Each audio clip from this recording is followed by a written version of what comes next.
right? Good. Right. So let's recap what we have learned last week.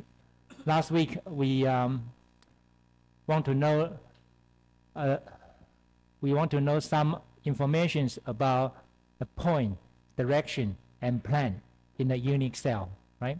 So we need to know how to address a point, how to address a direction, and how to address a plan by these symbols with numbers, right? These numbers in maybe 3 or 4. It depends on the depends on the different structures, right? Like cubic or hexagonal, right? And then we understand this is what we know is a family, right? The symbol for the family of the direction, the family of the plan. Okay, so and another information we want to know is that the direction, if this direction will be perpendicular to this plan. For example, 111 direction will be perpendicular to the 111 plan. Okay, so this is the one you need to know. Very interesting things. Okay, and then we also know that a cubic crystal structure and hexagonal crystal structure, right? Just like this. Right. So when we understand this and we take this three-dimensional structure into two-dimensional to become two-dimensional structure, we will know that how to understand the atomic arrangements. And here we know that there's a kind of things called repeat unit. So, for example, this is 110 plan, right? And then for the two-dimensional structure, it looks like this. So we know this is repeat unit 545. This is repeat unit, and this is the repeat. This is the cubic. Sorry, this is a unique cell 545. This is repeat cell, and this is a repeat unit. Okay. So and then we all want to know that for the interplanar spacing between this plan and this plan, we have this equation. Okay, this is the A is the edge length divided by root HKL, right? HKL. So this is the equation you need to know. Interplanar spacing between this plan to this plan. Okay. And after that, we want to know the linear density and the planar density. Right. So this is the one we want to know for the things we learned last week. And also last week we start to know about the polycrystal, right? Polycrystal. Right. So today we know that the important thing for the polycrystal is that polycrystal is many crystal, small crystal get together, and this is what we call polycrystal. We regard it as a whole, so we regard it as a polycrystal, and this is single crystal, right? Okay. So so we name this single crystal as a small gram, a gram. Okay. So these grams get together, we call this polycrystal, and between gram to gram, there's a name called boundaries. Here how we call it boundary, right? So there are few information you need to know about the boundaries. Okay, so the boundary has a low density and a high mobility, high diffusivity, and high chemical reactivity.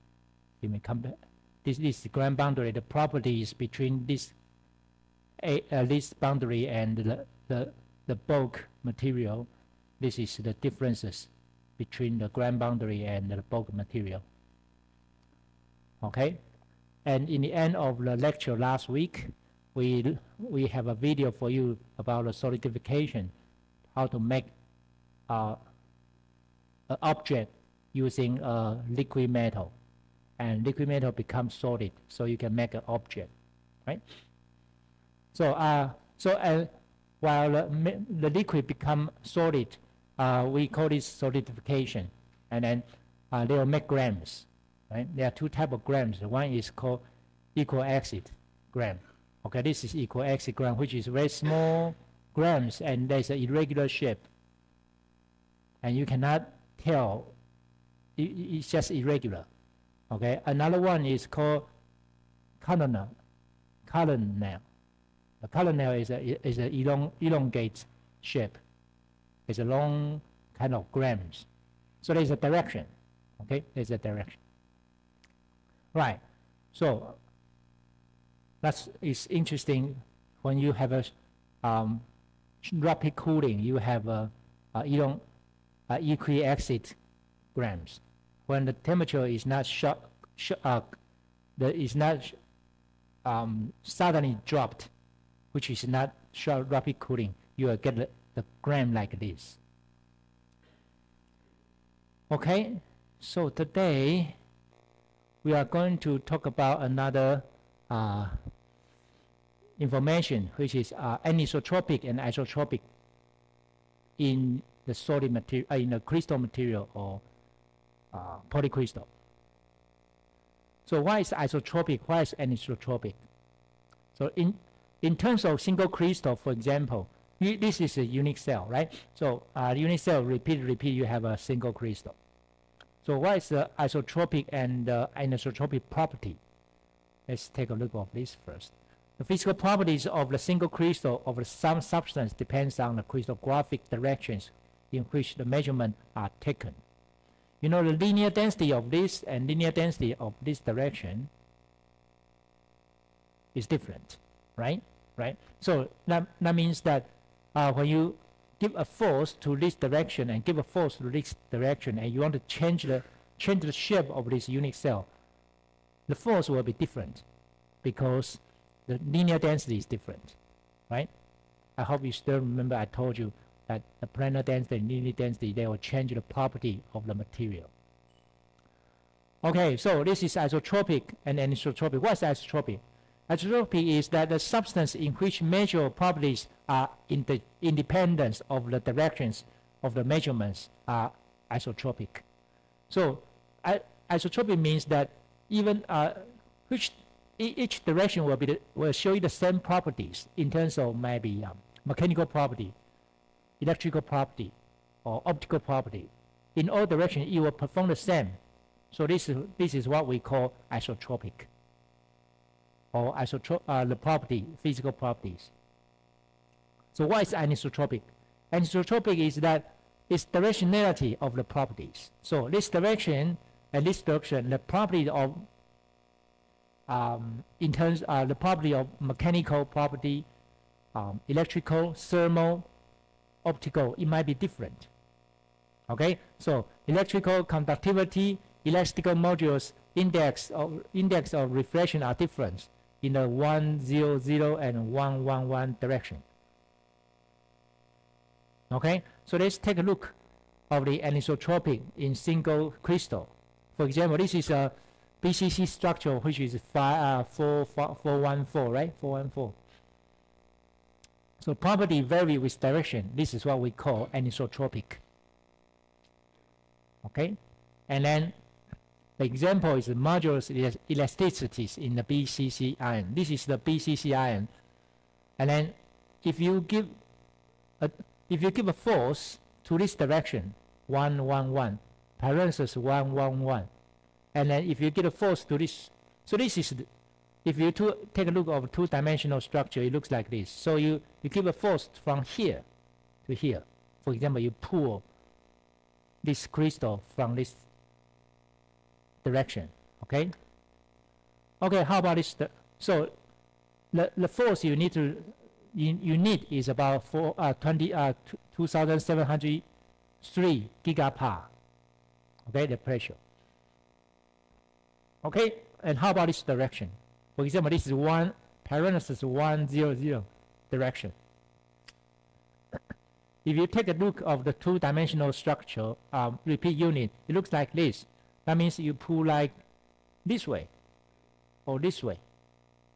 So if you, in terms of the linear density, you understand this is different. Okay, so linear density is different, and use the force will also be different. For example, this this way will be easier to pull or to separate these atoms. So this requires 125 gigapower. So you understand that this is what we call anisotropic.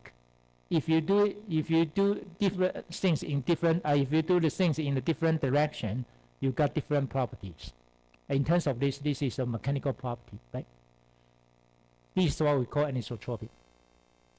So here is the example for you to know that the metals, different direction, show you the different properties.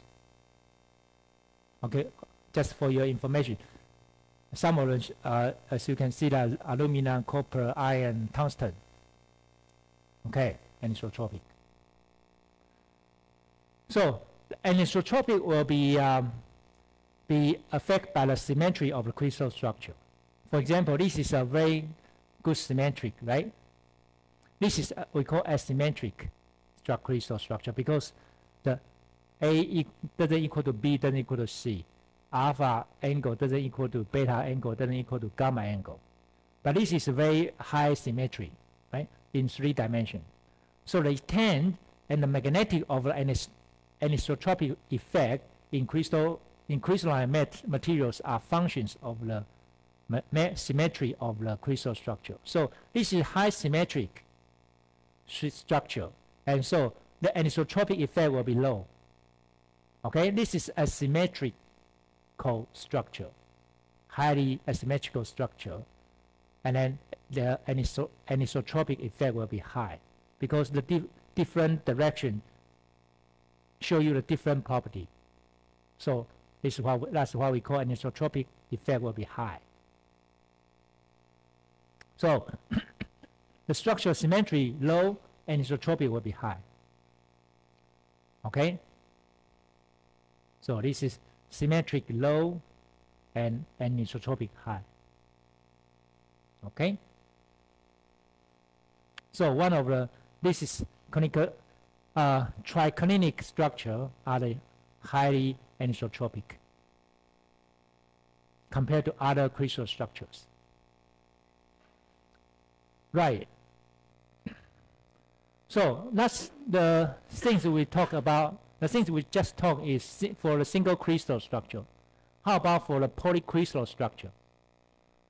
And what's the anisotropic and anisotropic? Okay, when we talk about single crystal, we understand the different direction or different plane show you different properties. Okay, how about polycrystalline? Polycrystalline is you put all the small gram together become a, we regard this as a whole, right? Regard this as a whole. So crystallographic orientations of these individual grams are totally random. So this is packed totally random. It doesn't pack in the same direction. So that's what we call polycrystal structure, right? Okay, anisotropic for some grams are anisotropic. So each gram is anisotropic properties. Okay. However, if you take this all together, we will regard this as a isotropic structure. Okay, a specimen composed of the gram aggregate behave isotropically. Okay. So if you take a look of, if you regard only one, it is show you anisotropic. But if you take this as a whole, it show you isotropic. So when you think of the properties, you need to know first, this is single crystal structure or polycrystal structure. Okay, if this is a polycrystal structure, you regard all the directions show you the same properties. Okay, unless there's a kind of special case. This is texture is anisotropic. If the crystal or small crystal all behave like this, and you face to the same direction, of course you understand this direction and this direction show you different property, right? Okay, but this direction and this direction show you roughly the same same property. Okay, so this is called, and this is behavior anisotropically. Okay, so the gram in the polycrystalline materials have a preferential crystallographic orientation. So this is anisotropic property. Okay. So this is things show you that this is most engineering materials are crystal. Most engineering materials are polycrystals. So this is anisotropic. You know, all the crystals go to the same direction, and this is elongate property, right? And this is isotropic. All the grams packed together and very small.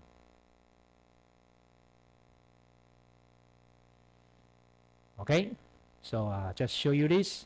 So if the gram are randomly orientated, this is gram orientated. Overall components properties are not directional. However, so the gram can be the size of the 1 nanometer to 2 centimeter. It can be very big, it can be very small. Right. So let me summarize this information for you for anisotropic for a single crystal and a polycrystal. For a single crystal, you have a different direction, and you show you many different, basically different properties. Okay, for the polycrystal, this is isotropic. This is anisotropic. Okay, easy. So this is a summary. I think I will skip this for a while. Right. So next, we are going to move to an important topic, is X-ray diffraction. X-ray diffraction. As I hope you still remember that in order to verify this is a crystal or not, we use X-ray. For example, this is, for example, if I show you something like a diamond, you want to verify this is a diamond or this is a plastic. X-ray is a very important tool to identify this is a diamond or this is a plastic. Okay. On the other hand, if you have a piece of gold, which is very expensive, right? And some of the you have another piece of copper. It looks the same. It looks, the outside looks might be the same. You might be it might be not. You might be deceived. An X-ray can tell you this is a gold or this is a copper. So, and the tool we use is called X-ray diffraction. So not only we can tell not only we can identify the materials, but also we can tell the directions or the planes of the crystal, like 111 plane, 100 plane, which the X-ray beam faced. Okay. So before we talk about X-ray diffraction, let's talk about the X-ray first. What is X-ray? So this is the spectrum of the electromagnetic radiation. So as you know that, you know, you have radio wave, you have microwave, you have infrared, you have visible light, you have ultraviolet, you have X-ray, or you have the gamma rays. So as you know that the wavelengths will be decreased from radio wave, microwave, and to visible. And then, so you understand X-ray, the wavelength of X-ray is very, very short. Okay, so the frequency of the electromagnetic radiation is the reciprocal of the wavelength. So when the wavelength decrease, of course the frequency increase. Okay, for X-ray it might be 10 to power 18th. Okay, and this is 10 to minus 10th, the wavelength. So the wavelength is very short. This is 10 to minus 10th meter. So you can regard it as an Armstrong level. Okay, and the gamma ray is very dangerous. It's you know, you don't want this will be blocked by our Earth's atmosphere. Okay, so this is what we know, and I hope you still remember the wavelength of visible light is in what range? Remember, the wavelength of the visible light is in the range of how many meter to how many nanometer? Thank you. 400 to 700. How about the energy?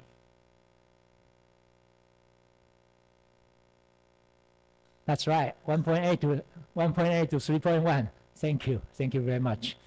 Okay, very good. So if you know the wavelength of the visible light and the energy of the visible light, and of course you understand the energy, the wavelength of X-ray, and is lower than the wavelength of the X-ray is lower than the visible light, but energy of the X-ray is much higher than the visible light.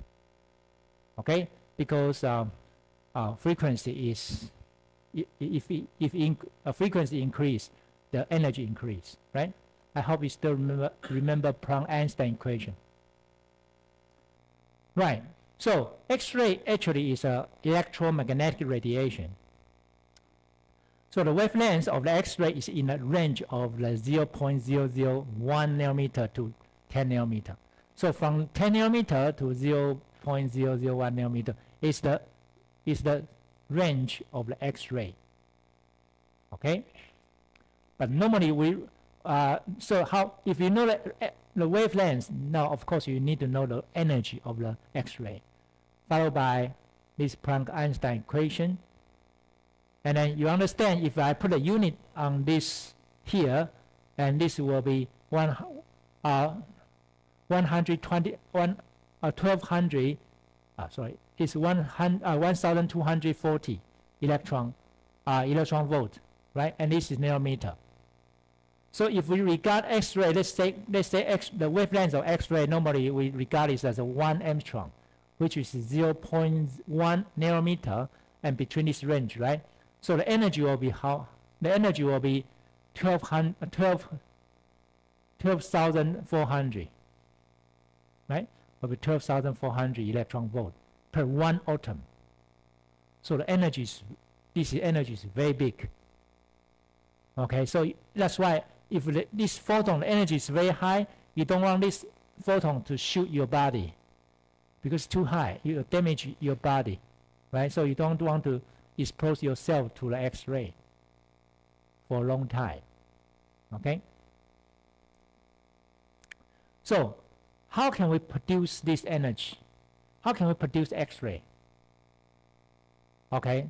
We need to know this huge energy to analyze inner shell electrons of the elements, because the things we can produce, how can we produce X-ray is by matter and energy interaction, right? Remember that when we talk about this in the chapter 2, matter energy interaction. I'm going to show you this later, okay? So when you think of the energy, the first this is the first ionization energy and the ionization energy.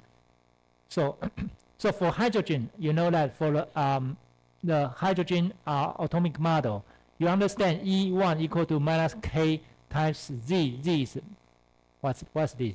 What is Z? Molecular or atomic number, right? Atomic number power 2. So if you have Bohr atomic model, you understand the energy of the hydrogen for this 1 electron will be 13.6 electron volt, which is much lower than this. You cannot produce X-ray. The energy is too low. If you have 2 electrons, okay, the first electron is 55 electron volt. The second electron, you can use this equation, right? So this 55 is ionization energy. Sorry, 25 is first ionization energy. Okay, and you use this, and this is the second electron here. The energy required is you can use Bohr atomic model to calculate this energy. Okay, for the lithium, the first ionization energy is 5 electron volt. As you can see that this is decreased, and however the second electron, this is 5 electron volt. Once you want to take out this one, the second one, it requires higher energy, right? So this is 65. This is 5 electron volt, and this one is what? The second one you want to take out is 76 electron volt, and the last one, which is you can use this to calculate equation to calculate, is 123 electron volt. Okay. So for the last electron you want to take out from here is 13.6, 55, 123, 218, and 341, 491, and 668. So this last energy, this one, and then this one for the nitrogen. Once you take out all the 6 electrons, 1, 2, 3, 4, 5, 6, 7 electrons. This energy is much lower than the X-ray. So nitrogen cannot produce X-ray. Okay, so you need to find the elements which has a lot of electrons and more heavy, right?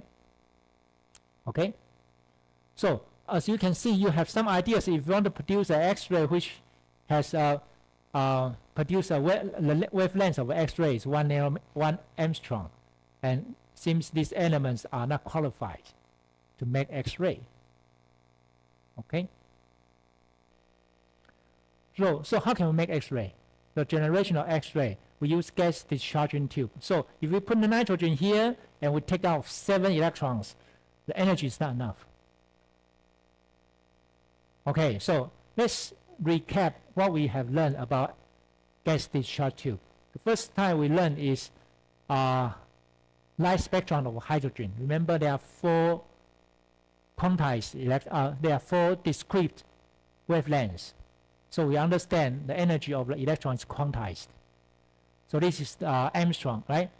1853. So this is light spectrum of hydrogen.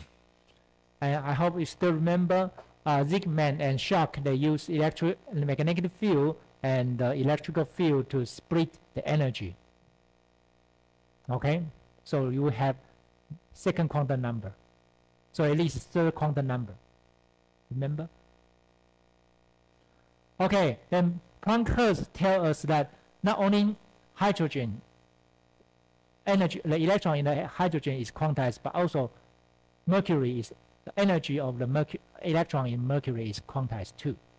Okay, because every 4.9 electron volt there is a Schoch peak.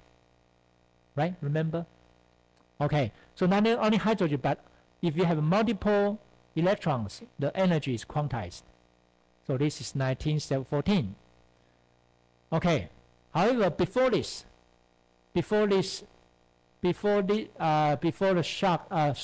and before the Stock and Frank Hertz, Röntgen, he already discovered X-ray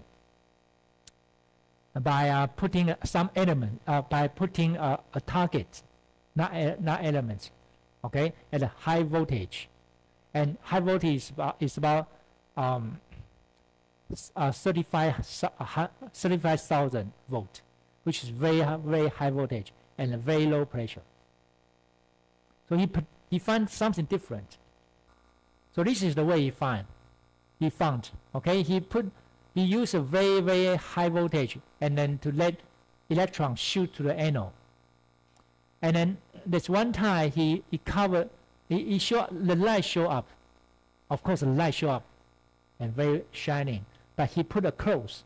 He put a cloth on the surface of the on the gas discharge tube, and then he tried to block all the visible light. However, when he blocked all the visible light, his finger put it on the screen. He found out something come out with his screen with all the bones. There's no meat on his finger. So he feel this is kind of X. He doesn't know what kind of light is this, what kind of photon is this, what kind of electron radiation is this. So he is an invisible light, or what he calls ray. Invisible light is what he calls ray. So when this news just come out in New York, the newspaper said this is a ghost. This kind of ray can see your soul. You know, you're a good person or you're a bad person. Okay, but actually this kind of ray just can see your bones only. Okay, but they treat it as a kind of very strange, very scaring light. Okay, they say X-ray. Anyway, but now we know what is X-ray, right? Okay, so actually the X-ray is an electron-atom interaction in a gas discharge tube. So you have electron, you have atom interaction. This is like this. So if you put a copper in the gas discharge tube here, You just put a copper. And then in the anode, in the cathode, you have a very high, strong, intensive electron beam and shoot from the cathode to the anode. And X-ray come out. So this is electron matter or electron atom interaction. So you know that if I have electron hit the atom of the copper, and then the electron in the copper will be kicked out from the copper. Okay? And then electron outside, in the outside shell, in the atom of the copper will cascade. That's why it produces that's why we have a photon emission. So this is how it happened. I hope you still remember this is what I already introduced this to you, and it's energy atom interaction. Here we regard this as electron because this is cathode ray, right? Cathode ray is electron beam, so you have a very high energetic electron. And then instant electron is a high energy energetic electron, so it's a 35,000 electron volt. And this electron shoot this from here to here, shoot this copper. And let's take only one single copper atoms here. So the copper atom has many electrons, right? You have 29 electrons in the copper atom, and in the core it's very small, of course, we understand. So this energy is very high, so this electron can kick out this electron, can kick out this electron, can kick out this electron, can kick out this electron, right, in the inner shell. Okay? So in order to produce X-ray, the electron in the inner shell need to be kicked out. So for example, let's say this way. Let's say this one. Okay? So let's say this one. This one electron kick this one, and then this electron. So this electron will be kicked out from the atoms. So electrons from the atom. So this is what we call secondary electron.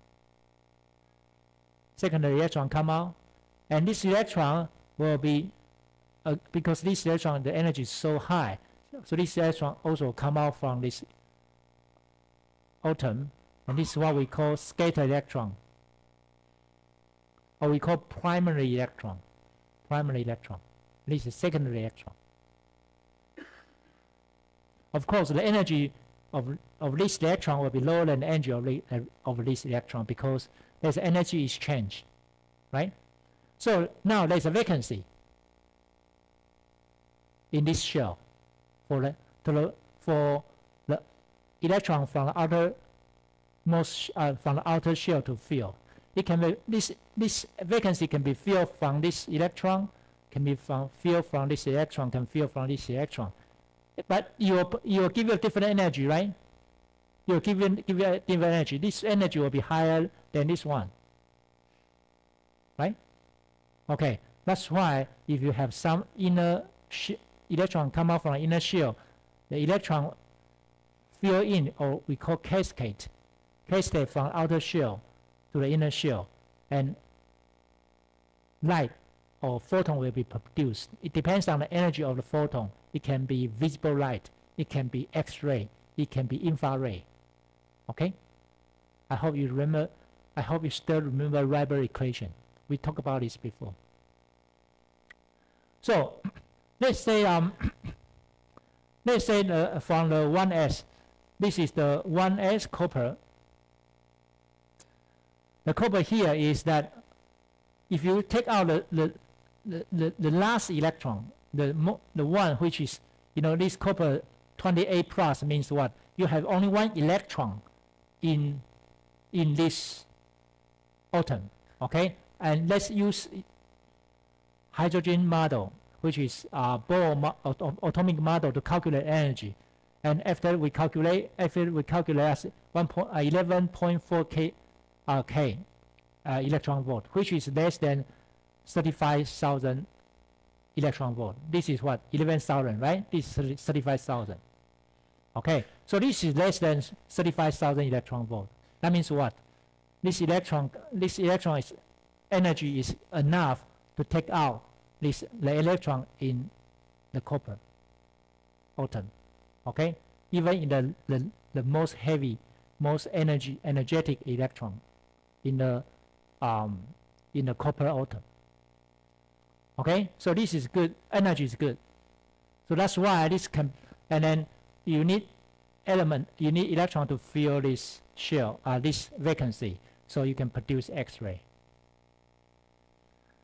So you might think, well, Professor, what is K alpha? What is L alpha? What is this K beta? This all represent X-ray. So why is this? So when we have, energy is equal to the charge plus voltage. So we know the voltage and we know the electron, which is only one electron. So we call this electron volt, right? Electron volt. It is all equal to the kinetic energy of this electron. So equal to mass times the velocity power 2 divided by 2, right? Okay, so if we have the energy of this, which is 35,000, and then this go into this, we call this energy diagrams. So if we take out this one electron away from this shell, K shell, and the principal quantum number is 1, right? The principal quantum number is 2. That's why we call K shell, L shell, M shell, and N shell. Okay, so if the electron drop from the L shell and down to the K shell here, that's what we call K alpha. Okay, if the electron drop from the M shell to the K shell, we call it K beta. But you can count this K gamma, okay, K theta, okay, K delta, sorry. Okay, so anything drop from the outer shell to the K shell, we call K, okay, K X-ray, okay. So it's K alpha X-ray, K beta X-ray, K gamma X-ray. So this is what? This is K alpha, right? This is K alpha, okay, and this is K beta, and this is K gamma. K beta, right? K beta, and then K gamma. Okay. So this EM stands for electromagnetic radiation. Okay. So electromagnetic radiation emission is that for anything, all the electrons go to the K shell, we call K alpha, which is n equal to 1. K alpha, K beta, K gamma, K theta, delta. How about go to the n equal to 2? So you can, it's L shell, right? So this is L alpha, L beta, L gamma, something like this. You don't need to remember this. I think you will forget very soon, but it's not necessary to remember. You just know that, this all represent different energy, right? Because energy is quantized. So there's no energy between here to here. But all the energy is quantized. You have a certain number for this electron.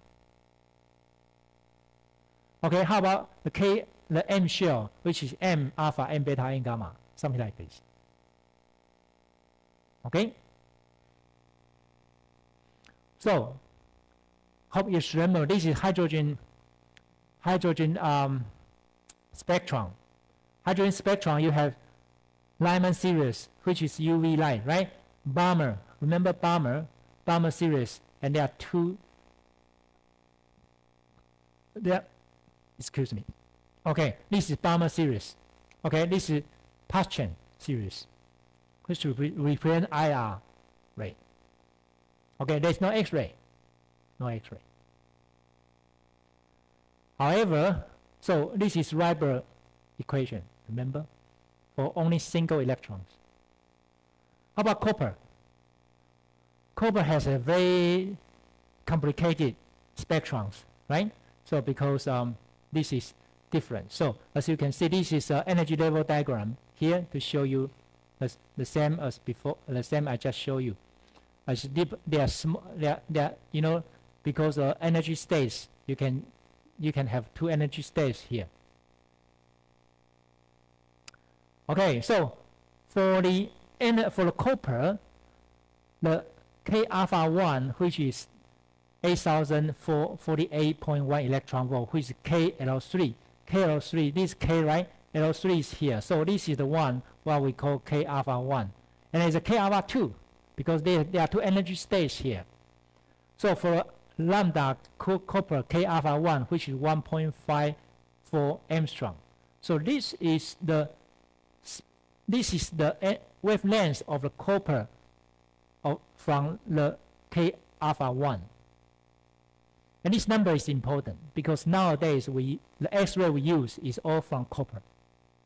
Okay, so this is the wavelength of the X-ray we use normally. Okay, it's 1.54 Armstrong. It's now 1.6. It's now 1.2. It's 1.5.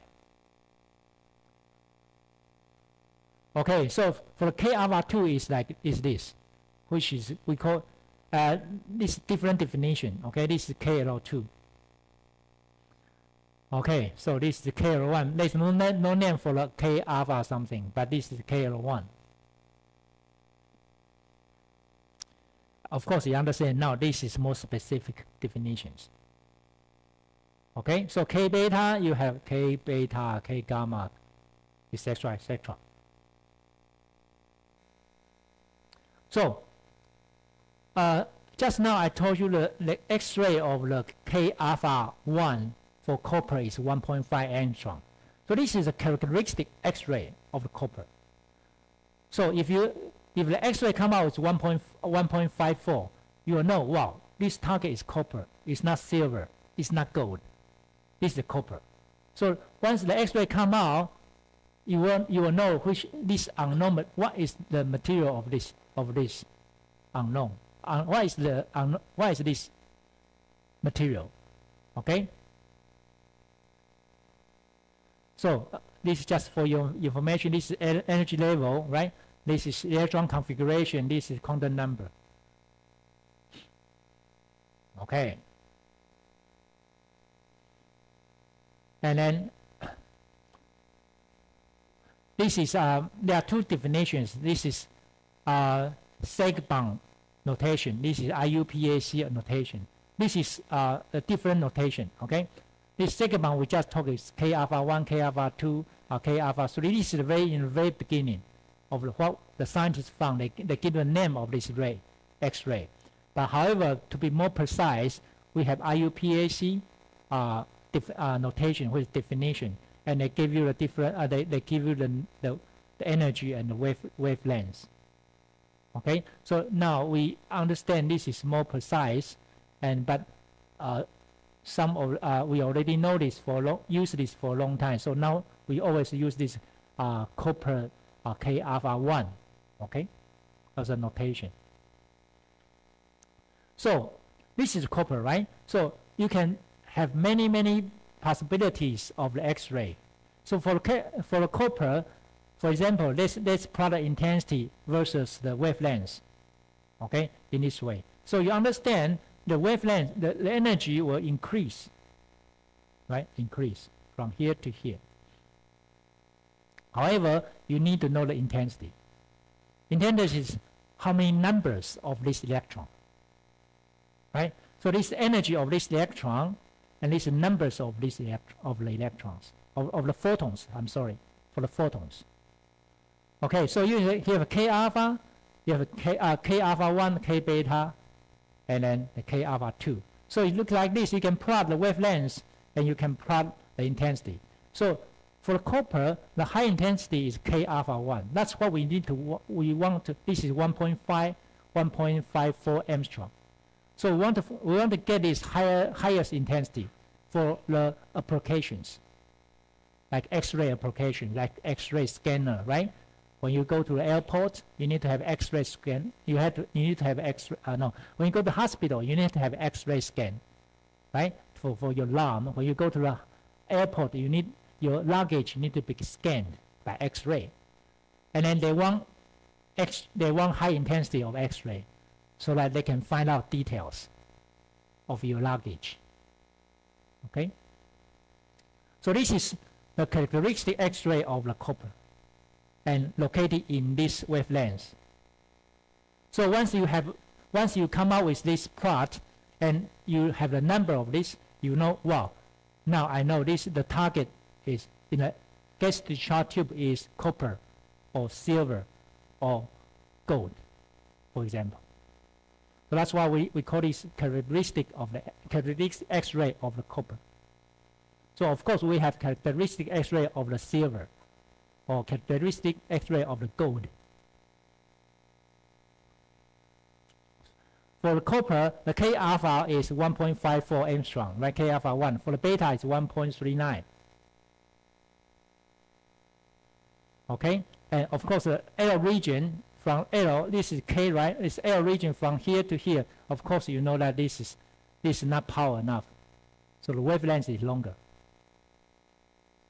Okay, this is not the photon here is not as strong as this one. The intensity is not as strong as K alpha 1. Okay, so this is what we call characteristic X-ray of the copper. So this so not only copper can produce the characteristic X-ray, but also other metals, right? So this is called mostly step ladder and mostly low. So you have different material. Calcium, titanium, vanadium, chromium, manganese, okay, iron, copper, nickel, copper, brass. Even brass is what? Brass is a combination of copper and I remember it's zinc. So this is an alloy. So alloy also can produce spectrons, right? Of course, right? So this is centuries ago. They put different target into the anode and show you different spectrons. Okay, and this is what we call mostly step ladder. So mostly law is an empirical law concerning the characteristic X-ray that is emitted by atoms. Again, this is an atom energy interaction, right? Atom energy interaction. Okay, and Rydberg equation tells us this. You can roughly use the Rydberg equation, but mostly law tell you that you need to modify because Rydberg equation is only one electron. But mostly law looks like this. Of course, this is empirical law. Empirical law means this is not theoretical calculation.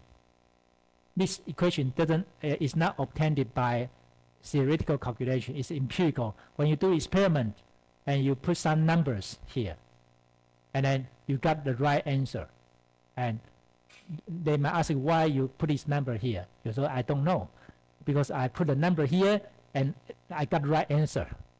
Okay, but you know, somehow you need to have some explanation. Okay, because two centuries ago is too far to have a very precise calculation. That they don't have computer like we have now. Okay, so it's very difficult to do calculation. So this is empirical equations.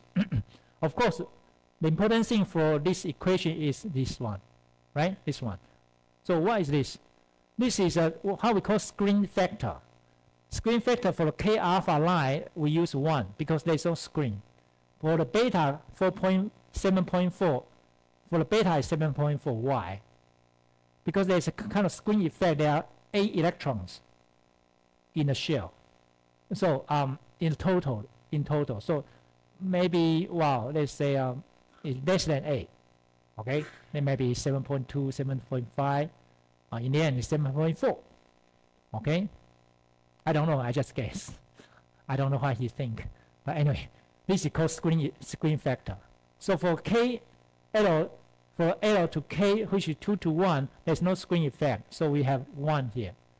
But for the beta, okay, so you put a number here, 2, 1 here, so you have -1. But for the M to K, you know, from 3 to 1, there's a K shell in the middle. So that's why you have screen effect. Okay, so you put a 7.4 here. Okay, you got this. And this is what we called mostly law. You don't need to remember this, okay, but you need to remember this. This is very this is theoretical, and you can use this. You can get this theoretically, or you can get this equation by experiment. But this is the empirical law. Okay, so the characteristic X-ray for copper, moly, and tungsten is that, you know, this, if you put 3 different targets in a gas discharge tube, they show you different spectrums. For example, the lambda K alpha 1 for the copper is 1.54 angstrom. For the moly, the lambda K alpha 1 is 0.709 angstroms. Of course, the energy is quantized. For the constant, you have more electrons, and the material is more heavy, right? It's heavier. So the lambda tungsten for K alpha 1 is 0.209. As you can see, the wavelength decreased, the energy increased. Okay, so if you put different target, you get different K alpha 1 energy. Okay, this is what we call characteristic X-ray. Not only K alpha 1, but K alpha 2, K beta 1, K beta 2, they will be all different. Okay.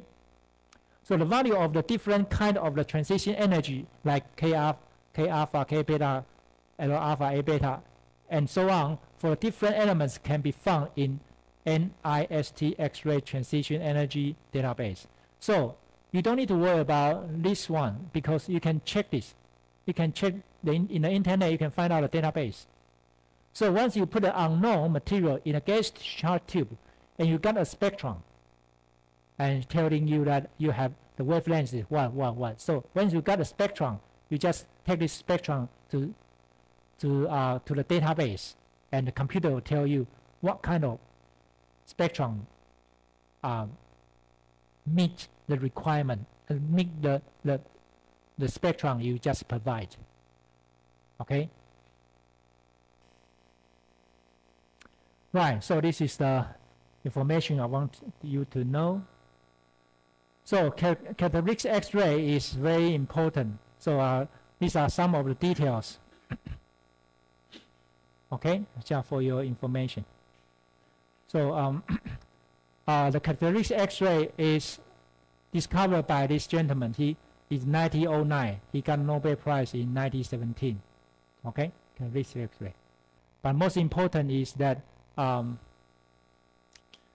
who found the X-ray? Okay, this is important. Right. So before, let me see that. Do we? Okay.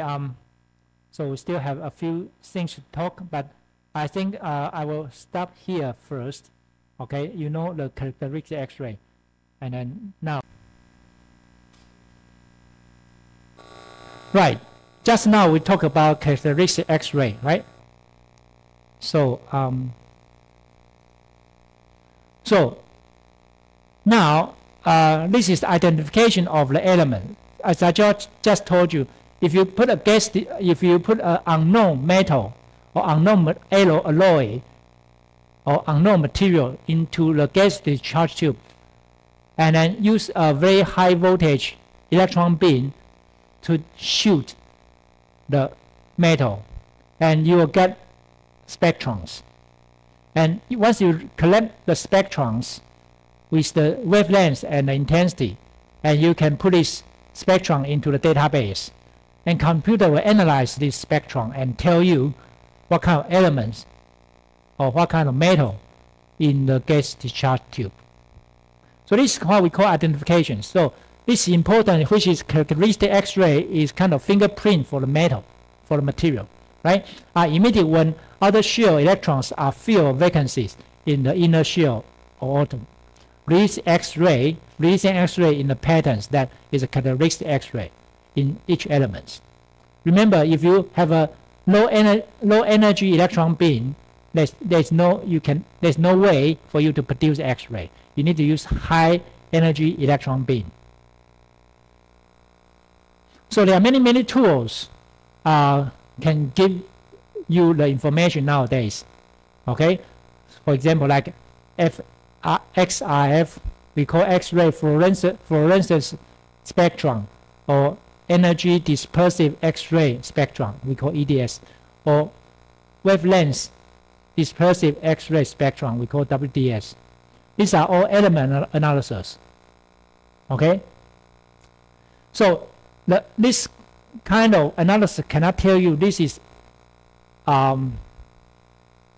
aluminum oxide, this is copper oxide, this is copper oxide or copper, but it can just tell you element only. Okay, you can have element of copper, you can have element of oxygen, you can have element of the zinc, but they don't know the combination. Okay, like zinc oxide or aluminum oxide, for example. Of course, you can have, later on I will tell you the way how to identify this, use X-ray diffraction. For the analysis of element, these are the tools. Okay, identification of unknown spectrum and chemical analysis, which is composition, you can get something like this. Right? If you have spectrum here, you know this is K alpha. Okay, for the iron. This is K alpha, this is K beta for the iron, this is K alpha for the iron. So you have a mixture of elements in the unknown, in a gas discharge tube, you can get something like this. And as you know, this material, this object is a kind of mixture of the calcium, barium, and iron, silicon, aluminum, oxygen, something, etc. here. Okay. Right. So now let's take another look of X-ray spectrum with rhodium. Rhodium is electron is 45 electrons. Okay, and operator is 60 kV. So you get spectrum like this. You get spectrum like this. You might say, "Wow, Professor, something wrong," because I already know this is called characteristic X-ray, right? Intensity and wavelength. So this characteristic X-ray. But what is this? What is this? They still have some intensities, but this is not a peak. This is a continuous spectrum. What is this? So this is what we call characteristic X-ray peak. Of course, we know that high intensity normally from K line, right? This might be K alpha. Okay, so we know what is this because the electron from the outer shell cascade from the outer shell to the inner shell, so produce the photon, right?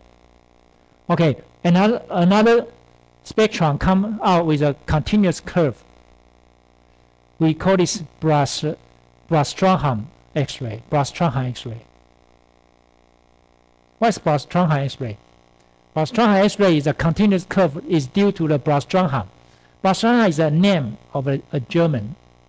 Okay, and it's strike a characteristic X K line from the radium. Okay, the curve goes to 0 at 21 picometer, in agree with the Duane-Hans rule. So this start at 21 picometer. Okay, pico stand for 10 to minus 12, right? Okay, so this, if intensity go to 0, there's no, this intensity never go to 0 until here. This pico, this 21 picometer. So you might find, so actually this is a true spectrums for unknown, for the elements.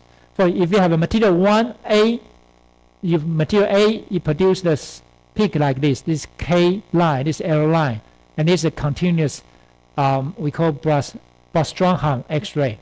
Okay, this is, if you have material B, of course you got different characteristic X-ray for the K line, for the L line, but you also get a Brastronheim continuous X-ray. So what is Brastronheim continuous X-ray? So Brastronheim X-ray is that there's no collision. You know, when you have a collision, you have inelastic collision and elastic collision. Okay, it's not really kick out the electrons from the atom. So let's take a look at this. So the Brastronheim produce by high energy electron diffractions in the electrical fields in the atomic nucleus. So once you have this atomic nucleus here, so you have electron being shoot from the outside to the element, and when you very close to the nucleus, and this electron change the direction. So there are two possibilities. One is elastically scattering. One is elastical scatter. Okay? So once you have elastical scatter, it's nothing. There's no energy exchange. But once you have elastical scatter electron, then energy exchange, and then you produce Bragg-Strongam X-ray. Okay? Because this energy plus this energy has to equal to this energy. Right? So once you have instant energy go in, and then instant energy come out here, and then release some of the energy out. This is the form of the photon.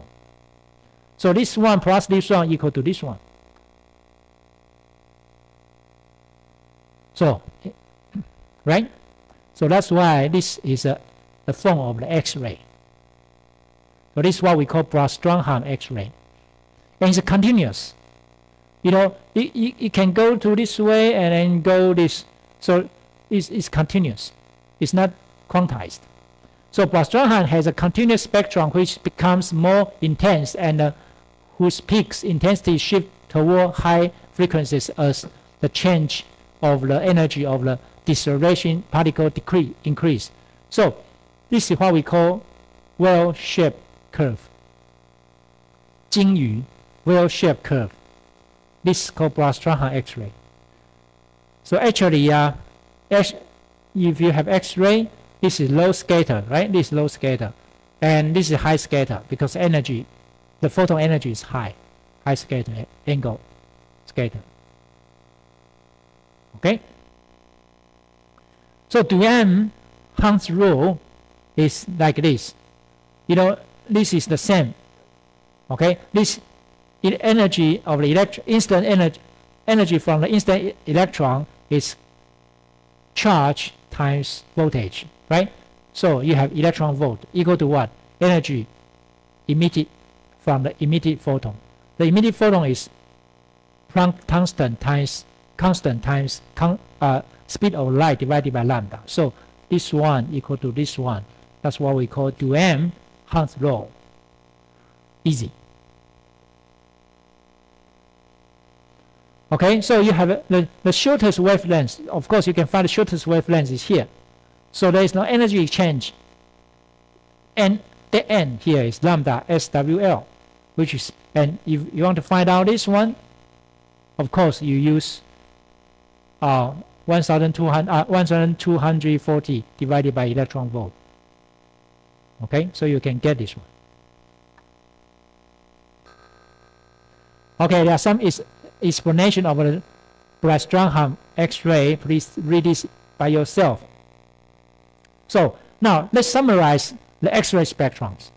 The X-ray spectrum including two parts. The first one is Bragg-Strongam continuous X-ray. One is characteristic X-ray. So you can get something like this, right? And the energy from the characteristic X-ray is quantized. So you got a very sharp peaks. But for the Bragg-Strongam X-ray is not quantized, so you got a continuous spectrum. Okay? And some are released as a heat. Okay, so for the MOLY, you have something like this. It's well shaped, right? And you have two sharp peaks. Right. So this figures telling you that if you have energy like this is energy. Okay? This is energy 5, 10, 15, 20, 25 kilovolt. So once you increase the energy of the electron higher than the threshold, you got characteristic X-ray. Otherwise, you get nothing. Okay, you just got continuous Bragg-Strongam X-ray only. But in order to get higher in order to get characteristic X-ray, your voltage need to be higher than the threshold voltage. Okay, this is what information showing you here. Right. So the modern X-ray tube it looks like this. This is a copper target. This is the cathode. So electron will shoot from this side to here. Okay, electron will shoot from here to here. So you might say, well, Professor, how can I produce X? I know how to produce X-ray. This is electron beam and then hit the copper, and I will come out with the X-ray. But how can I produce electron? Okay, this involves plasma. You have a very, you have hot electron and cold electron. So hot electron is that you have to use very high voltage and to heat up a coil, tungsten coil. Okay, and you can produce hot electron. Hot electron produced, and you got a voltage between the cathode and anode. So electron will get driving force and then shoot from the cathode to the anode, and so you can get X-ray. Okay, so electron shoot from here to here. You have coil here, and hot electron come out from the coil, and the electron shoot the copper, and you get X-ray come out. Okay, so first of all, vacuum. So there's no air, there's no any molecules in the gas phase, so there is no collision. So you can have more efficient electron beam with high energy. So this is called hot cathode. Hot cathode. You have a coil, you increase the temperature. But now we have a cold cathode. But this is out of scope of our lecture. Okay, hot cathode here, and then hit the target. Of course, because it's hot, you need cooling system. Because this will be very, very hot. So you have a cooling system for your anode. Okay? And then, you don't want X-ray to come out from anywhere. So you need to cover this tube and only let it come out with certain place. That's what we call window. Okay? So you have lid shielding. You have lid to cover all. When you go to hospital, you have a lid plate, right? 铅片, right? So you don't want X-ray to go through your body anywhere. Okay? So this is lid. Why you need to use lid? Because lid has 82 electrons. So when you have X-ray come out, the photon will have interaction with electrons. So electron will. So if you have lid here, there are many electrons here. So X-ray will have interaction with electrons. So you don't get X-ray come out. Okay. However, if you have a window which you want to let electron come out, you need to have a less interaction with the material. So you use only 4 electrons. Using a material which has only 4 electrons, barium windows. Okay. You might say, well, Professor, why I cannot use lithium windows? Lithium is too reactive. Okay, too reactive. Right. I'm sorry that last 2 pages. The application of X-rays is very huge. So you can, for Röntgen, this is the first X-ray part of his human finger, right? This is his wife, I think. This is a ring, his wife. Okay, Miss Röntgen. Okay, so and then he used this is the balance weight. The balance weight X-ray can go through it. So this is heavy. Metal is heavy, right? So X-ray cannot pass through. So that's why this is dark. And this is because this is wood. The density is not heavy. So X-ray can pass through. So you can see the image like this. And this rifle, this is a gun, right? You have a metal in the middle. So once you find this, now there are many applications for this. For example, for this one, this is centuries ago, but now we use this for what? For the examination of your body, right? If your bone dislocated or break your bones, and the doctor will realize immediately. So this is the application for medical X-ray. So airport security, if you have a gun in your luggage, you'll get arrested, right? Okay. So there are many applications now for the X-ray. So thanks for the Röntgen, right? Okay. So this is the laboratory use. Now become a museum. Okay. So he got the first Nobel Prize physics. Okay, very great person. So he he had an invention, and then he gave a lot of wonderful things for our world. Okay, the last page is that this is the important. This is a characteristic X-ray. This is X-ray for the arts. You know, this pen is from a very famous painter. Okay, his name is Miller. Okay, and then this is a potato, a blanket or bag of potato. They are praying in front of church. Say that I was saying God provide us a very nice food. They are farmer. Okay, provide us a very nice food and a batch of many potatoes inside. But and this is a very good important pens, right? But there's a man. He said no. In the beginning of this pen is not. It's not many potatoes in this basket. It's a dead infant, a dead baby, and they are praying because their baby died. They are praying like, oh, I'm so sorry for this. So what? Of course, you cannot sell if there's a dead baby here. You cannot sell this pen. Why? Nobody want to buy it because it doesn't show you a good thing, right?